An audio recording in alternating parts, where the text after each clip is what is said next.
Good morning. We are predicted to get temperatures down in the 20s, which is a rarity for us. There's a Arctic storm blowing through, and so I'm just hopping on here real quick to show you guys what I have done to ensure that some of my plants, my more tender plants, make it through this this cold spurt. It's supposed to last for about a week, and we may get ice. I really don't know, so I'm just doing the best that I can what I have.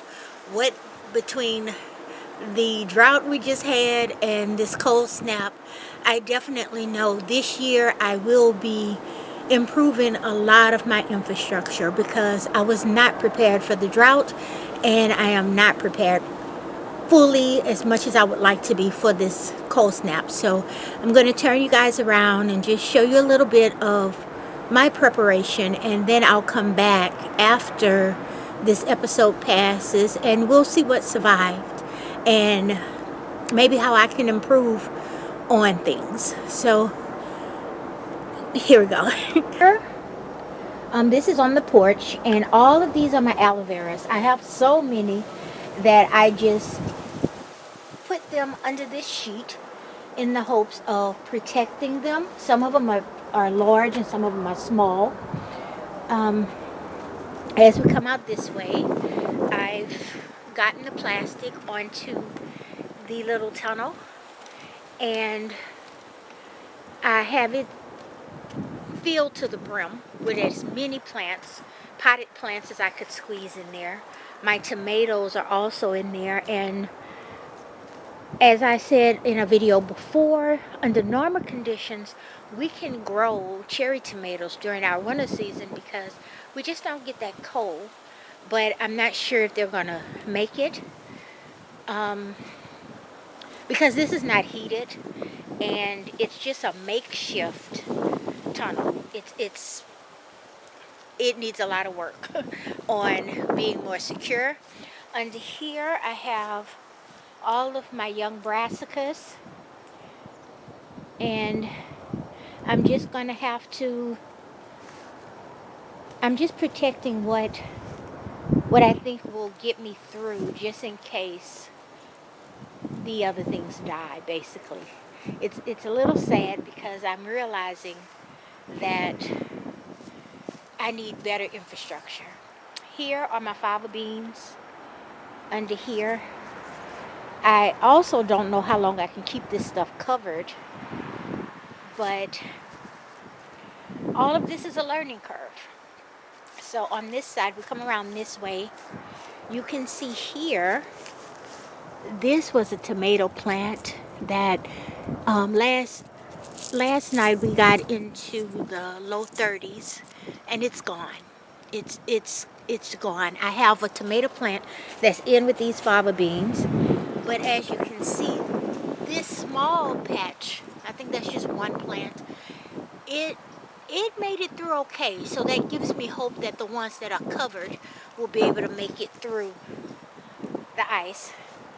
All of this, I'm just not going to cover it because most of these plants, like the peas and the beets, they can take quite a bit of cold. So I'm hoping for the most part they survive. Same with over there. Those are more leafy greens, and leafy greens usually snap back pretty good. We are not supposed to get any rain, so there shouldn't be a lot of ice. But right there, under that pillowcase, is my young fig tree, and so I tried to protect it as best I could. Then if we go around here, I wrapped all of my banana trees except for one circle because I ran out of material. But I mulched at the base here. I mulched it heavily with chicken bedding, and then I wrapped it with a carpet, and then I wrapped plastic around the carpet to try to protect it from getting wet.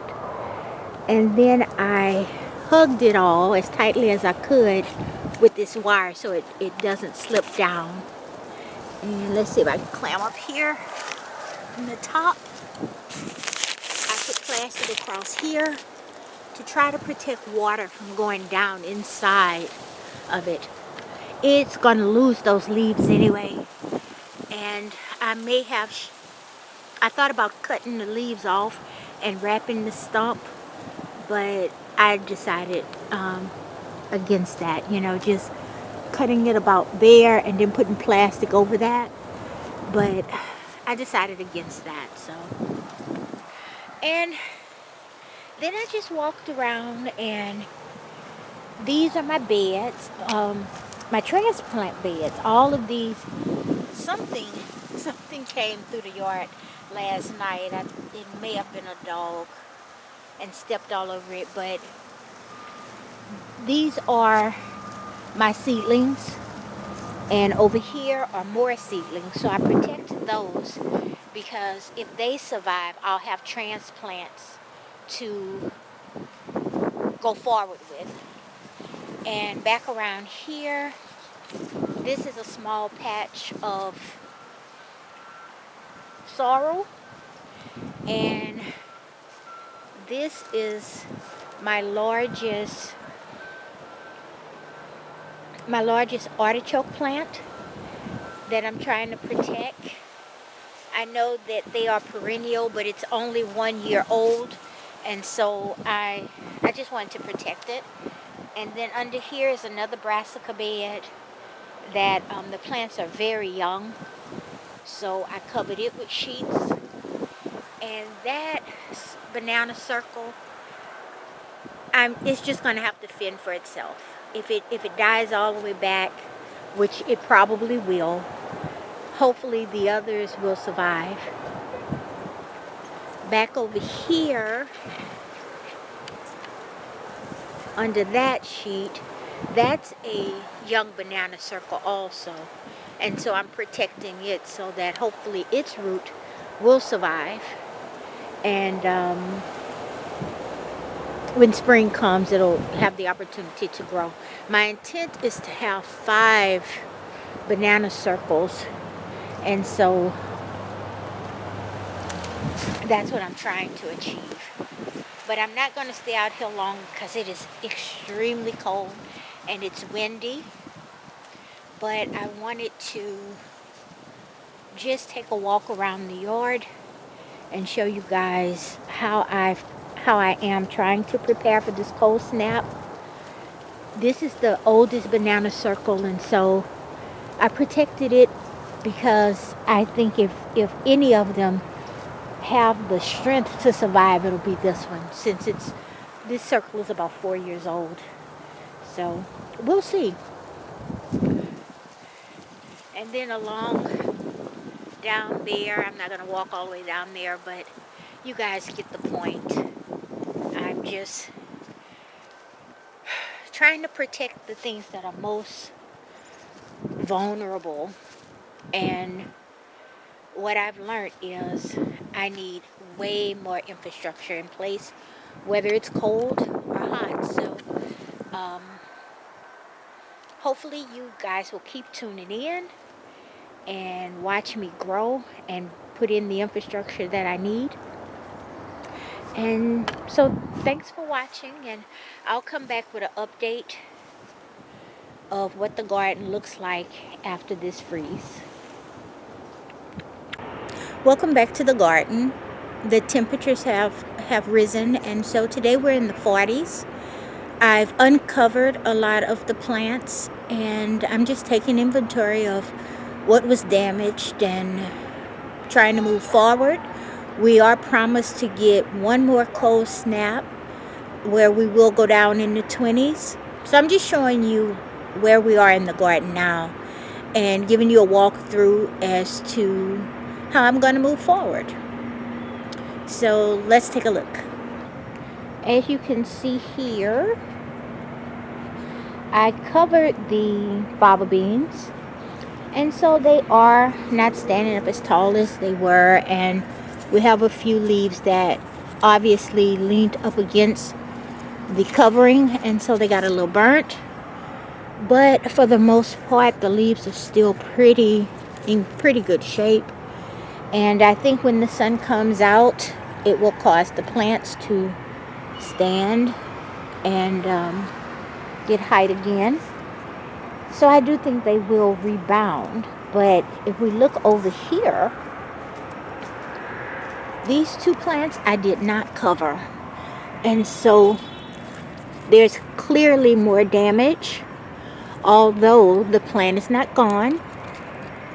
Unless we get hit really hard again, I do believe these two plants will rebound as well, because fava beans are meant to take a decent amount of cold.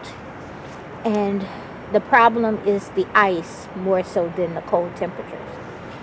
But as we pan around the garden, if you look here, going hot, cold so quickly has caused this bok choy to start trying to go to seed. But there are some in there that have fared very well, and I will still be able to transplant them in other places in the garden. The peas are looking a little heavy because of the ice, but they are still green, so they will rebound. The telephone peas back here going up the pole are still looking fairly well. But it's hard on the plants when the temperatures go from hot to freezing and then back to hot in a few short days. As you can see here, that arugula is going to flower, and that's mainly because of the temperatures bouncing back and forth. But if we look over here, you can clearly see the damage done to these canna lilies. So I'm going to have to get in there and cut all that back, and they will rebound. The roots are fine, it's just the foliage. For the most part, everything came through fairly well. In these pots here, you remember from previous videos, I have potatoes in here, and they're starting to come up. These are just weeds, but this is a potato plant, and they're a little, you can see that they were kissed by the ice, but I think they'll be okay too. And there's one pushing through here, so just got to give it a few days and see what happens.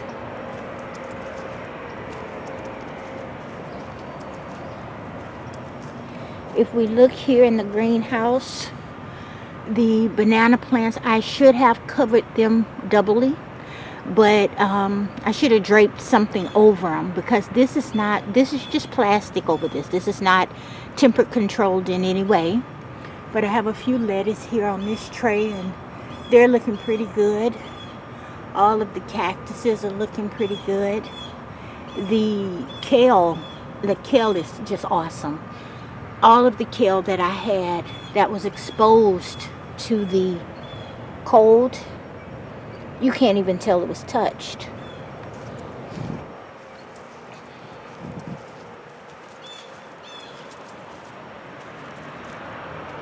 Here, the banana leaves have died back due to the cold, but I should be able to just cut that off, and where I have it covered, that the stalk, which is the important part, should cause it not to die all the way back down to the ground, which gives us a better chance of getting bananas this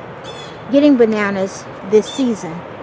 Now this here, it is still very firm. It looks ugly, but it's very firm.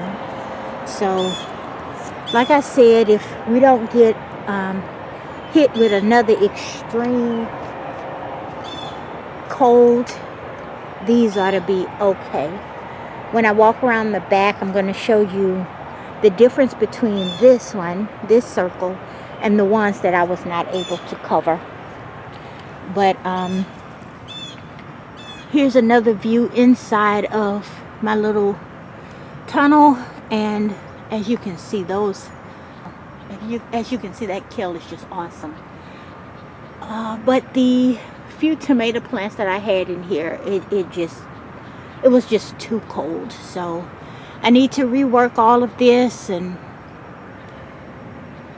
figure out how to go forward. But as you can see here, this is one of my transplant beds. Most of these greens have fared well, and so I will be able to transplant them in other parts of the garden, here and there where I've lost plants. Most of this, as you remember, I had cleaned this out.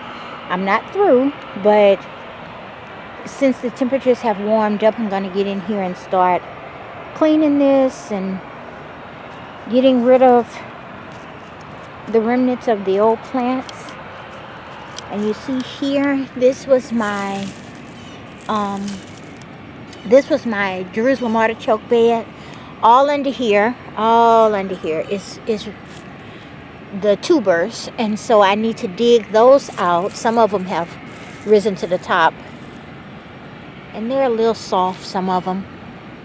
But I need to dig this out because this year I am going to move all of the Jerusalem artichoke. I'm going to move those blackberry plants that are right there, and this area will become another grow tunnel, a shade tunnel for me to grow out my plants.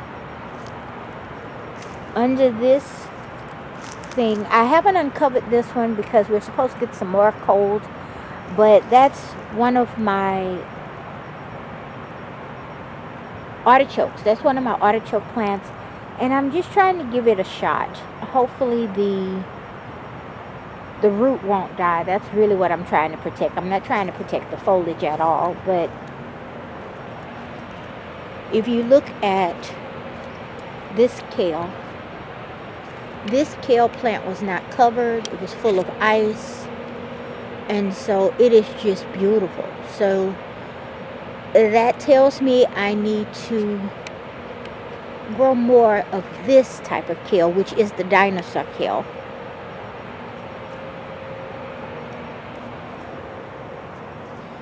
And that's really about it. In the next couple of weeks, this shed will be, this old chicken coop will be torn down, and this whole area back here will be reworked into more of an area for more animals, because I need more infrastructure. This coop was never really used. I think we used it for one set of meat birds, and it's been sitting here for about 2 years, just falling down. That's bad on me, but I will tear it down. This is the brassica bed, everything, and it came through the ice very well, probably because they're such young plants. That fennel, this is a fennel bulb. It's looking a little worse for wear, but I think it'll rebound. And this area where the chickens are, I intend to pull it out and finish building that run, and this run will grab onto that pole and come all the way across and out, and then where that wood starts right here, I will put T-post and build it out. So the two coops will be the same size, which will give them both about we'll give this one about 4 more feet than it had, and this one is actually becoming smaller. But I'm going to keep that divider fence so that this will be the area for the younger birds, and at some point it will also be the area for my meat birds. I need to add to my hens so that I can get more egg production. And so I'll bring you along with me as I make these changes, but I'm just kind of talking through some of my plans. Now this is the banana circle that I didn't cover at all. And while the leaves look the same, the difference is this is sulfur. And so I'm not going to cut it back because it may rebound. It's not squishy soft, but you can tell the layers of the stem got more damage. I'm just going to cut the leaves off. Not now, but because we are supposed to get down into the 20s one more time this month. I think in 2 or 3 days. But once I'm sure we're not going to dip below those temperatures anymore, I'll cut all the foliage off and it will resprout from the top, from the place that I cut the foliage off. It will grow new leaves. So I'm not really worried about that, as long as we don't get hit with more cold temperatures below 20s that they're talking about. Now this moringa tree, as you can see, all the foliage was hit. I removed the seed pods right before the storm so I would have seeds. And what I'm going to do in about a week or two, when I'm sure the temperatures won't drop anymore, is I'm going to come to it and I'm going to cut it about right here. And it will resprout from there. And then all of this I will cut into pieces and be able to propagate it as well. I'm hoping, because they propagate really easy. Every place that there was a branch will make roots, and so I should be able to get maybe 4 starter plants off of that, because number one, I need to start cutting these regular so that they'll make more foliage for my chickens, and number two, I simply need more plants. That is my compost bay back here, and I have yet to compost properly, so I'm going to rebuild it this year. It will stay in the same place, but I'm going to rebuild it, turn it into 3 bays, and I need to be more vigilant on keeping it wet so that what's in it will break down. Now, I know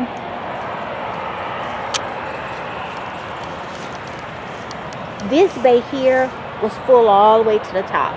So I do know I probably have some compost under there, but I could do better because I'm wanting to be self-sufficient in compost so that I don't have to keep going to big box stores buying my compost.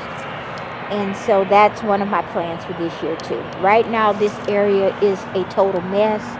I allowed the grass to grow back in, so I just have to do better.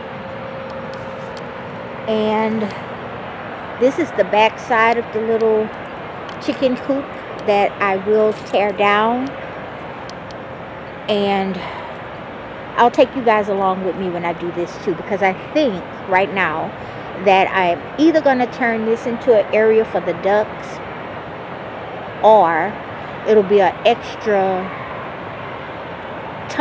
shade tunnel for growing plants, for starting my starter plants, and maybe I'll be able to double it as an area for growing out meat birds in early spring, because let's put it that way, I would like to have produce more meat birds this year than I have in the past. And so where this black cloth is, this is technically where my garden stops, where my yard stops. If I go all the way down, this part here is the alleyway. And so I don't want to put anything in the alleyway, but my intent this year is to bring my garden all the way out to here. My fence will start right here. I will grab onto that fence that's way over there and fence in this whole backyard. And that's a lot. It's a lot that I'm planning on doing, but I know it's doable. And so the fence will fall. These are this bird area, these are a few counter plants that I put just to mark the boundaries. So the fence will sit right here, right up there, so that the plants are on the inside. And under that sheet is a small banana plant, which if it survives, this will be another banana circle. And this palm tree will stay, but when I come around here and line up with that bench marks my property line. So the fence, that's going to move, and the fence will go there. And these trees are not mine. They belong to the lot next door. But I think I'm going to have a friend of mine come and trim them so that this area won't get so much shade. And I don't want all that to regrow. He was kind enough to come and cut it. And so if anyone has any ideas of what I can spray there that will stop those bushes and small trees from coming back, I would appreciate knowing it. Something that I could put there in I don't know, maybe, well, something that's not toxic, but that will do what I needed to do, so that eventually this is where my bees are going to sit. This palm tree, I think, will give good shade. And over the last few months, I've been trying to get it more healthy because it was totally overgrown with honeysuckle. As you can see here, there is still some honeysuckle that I think has attached itself inside, in between these. And so I'm doing my best to get rid of the honeysuckle without damaging the tree too much. And then I need to start putting some love on it. And this area here will be where my bees sit, right up against the fence line. So from the back side, right now everything is very gloomy and not so cute to look at. But this is the perfect time to work on the garden, building new structures and moving forward. So that's just a look at what the frost did to the plants that were already there. It definitely pushed us into looking like winter has hit the garden. And now it's just time for me to get to work building on my projects and making things better than they were last year. And so as I do things, I will take you guys along with me, and hopefully we can learn and grow together. And these are the only, these biotics are they're so beautiful, but they're also so much more aggressive than my other chickens. And so I don't think I'm going to get any more biotics because they like to fight. They're very aggressive with each other and with the other birds. And I know you might keep looking at that toilet and saying, why does she have a toilet there? I saw on Pinterest an art project, and so I'm going to try to duplicate it, and I'll let you guys see if it comes out cute. If not, it will end up on the trash pile. But I got my hands on it, and I decided I was gonna try to do the project like I saw on Pinterest. So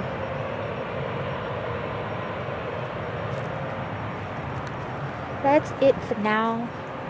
My plan is to take some clippings from this fig tree, and this is a Valencia orange, and while it's really spindly, it's just in the wrong place. So I'm giving serious thought to moving it before I fill this in, because this whole area from the fig tree all the way back past the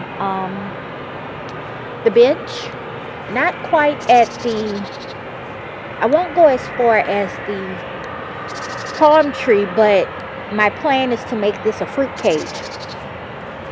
And